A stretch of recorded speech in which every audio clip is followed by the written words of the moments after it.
Hi, I'm Whitney, Akpi, and I was born and raised in Taiwan, which is a small country that is near China. My parents were missionaries there, so I was the first white baby born in my hospital.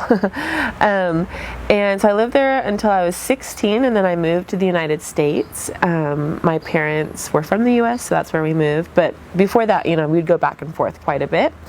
And when I moved to the U.S., it was really hard because I am American, I look American, but I had been raised in Asia, and so moving to the U.S. was just difficult for me.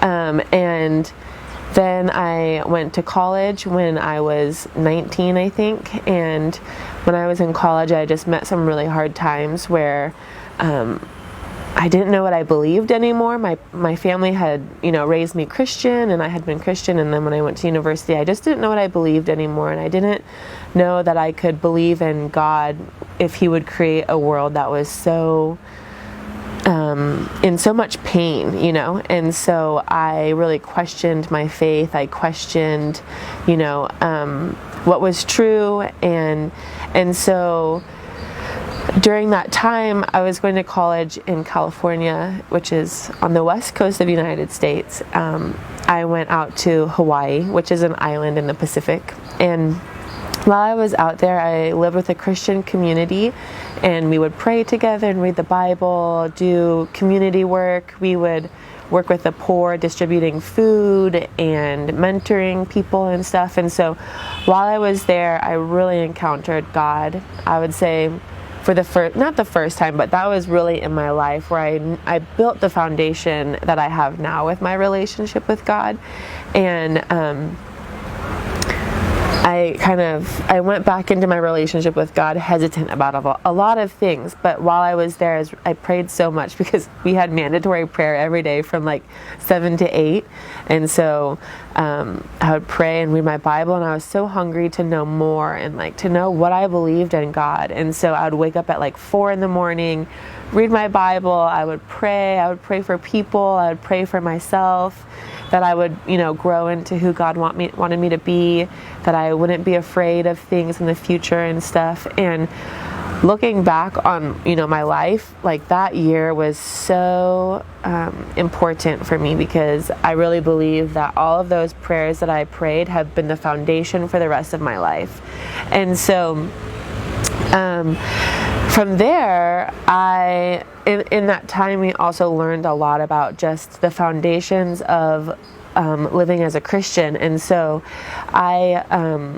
and some of those things are just, being thankful and having a grateful heart and being generous and being kind and taking care of your neighbors and loving other people. And, when you do all of those things, you just feel so alive and so good because that's what God, created us to do. And so from there, I did a lot of traveling. I spent some time in India where I was in remote villages, and those key things that I had learned in Hawaii really carried with me, and they have helped me to get through all of life's difficult situations. And so there was times when I was really alone and I was even scared or just lonely, and I had to really pray for God to comfort me, and I would memorize my Bible and I really looked to God to be my companion. And so that I was there in India, and then I've traveled so much, but I've found that the foundations of praying and having a thankful heart and being generous and reading God's Word, those have been the things that have really been the foundation for me in all of life's circumstances. And so, there was another season where I had studied midwifery as a student, and then I went to Togo, West Africa, and I was working in a small clinic there, but because the clinic was so understaffed, I was doing a lot of things above what I should have been able to do, and I had a lot of moments where I was scared, and I really had to depend on God to guide me and to comfort me and to give me wisdom and knowledge. And and I was able to really like successfully take care of these women and children. But I really don't recommend that to anybody else. I would say definitely get your full degree and license before you do all of those things. But from there, it was even, like my husband, I met him in that village, and we met a lot of difficulties where people weren't really supportive of our relationship, and I prayed a lot about it, and I really asked for God's guidance, and I really felt God's peace in it, and I know like every day that like Kosi was the one that God saved for me, and we have like a really big age gap. I'm like 8 or 9 years older than him. We come from such different backgrounds, but we both like have a belief in God, and God is like the foundation of our marriage. And from there, it's just that like God has really allowed us to grow and to blossom together. And like when we have hardships in our marriage, I know both of us like seek God, and He brings us together in wisdom and in humility.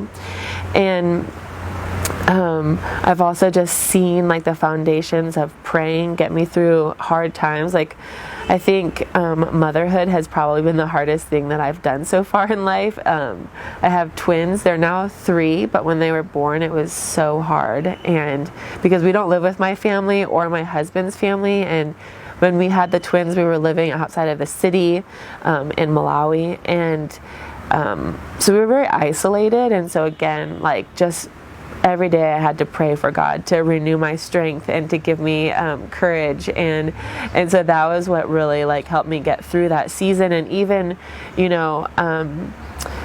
when the kids were like 2, I still felt like I had all this baggage from the first 2 years of mothering, of like I would get angry about things when I'd shout at the kids or this and that, and I just had so much that I needed to work through. And again, it was just me and God to be able to go through those things. And so I really prayed about a lot, and I read books that really encouraged me. But really, it's been every day just like waking up and being thankful for the things that I have and the life that God has given me, and thankfulness and prayer and generosity, like sharing with those around us, and also just loving our neighbors. Those are the things that have really given me hope and allowed me to get through hard times. And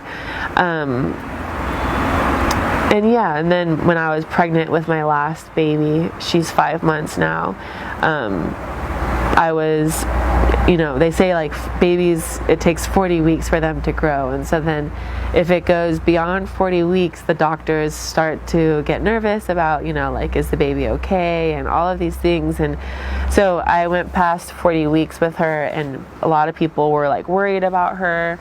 But for me, it was, again, I had to really just look to God to be my comfort and to be my guide and my source of wisdom. And so I've really just seen in my life God's faithfulness as I have just every day woken up and allowed Him to guide me and to comfort me and to give me wisdom. And so I encourage whoever's listening to this that like find what you believe in, and if that is God, to spend time in and to invest in that. Because when you build that foundation for your life of like who you are, what you believe, what you care about, all of those things are so valuable, and that will be like for me personally, that was just the foundation that has like allowed me to succeed, and it has allowed me to live across the world from my family, to be in so many different situations. And I know that everyone has their way of overcoming difficulties, but for me it's always been prayer and reading the Bible and seeking the Lord in all things. And so for anybody who feels just like they can't continue, who feels like maybe they're not worthy of something good, who feels like they just can't continue on with school or a job or whatever it is, I just encourage you to, I guess I can only speak from a Christian perspective because that's what I am, and my God is like everything for me, but like I would say just pray, and to seek God and to allow Him to encourage you and to guide you.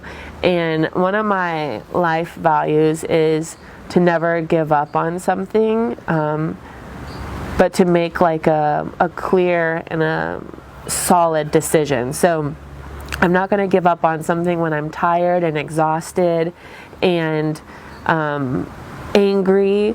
I will wait until I'm in a place of peace and I'm in a place of calm, and then I'll say, yes, like I'm not supposed to continue with this, or yes, I'm supposed to continue with this. But we shouldn't make decisions when we're depressed or angry or sad, but we should make them when we're in a good place. And so I encourage any of you that are in a hard place to just keep going, and you can do it.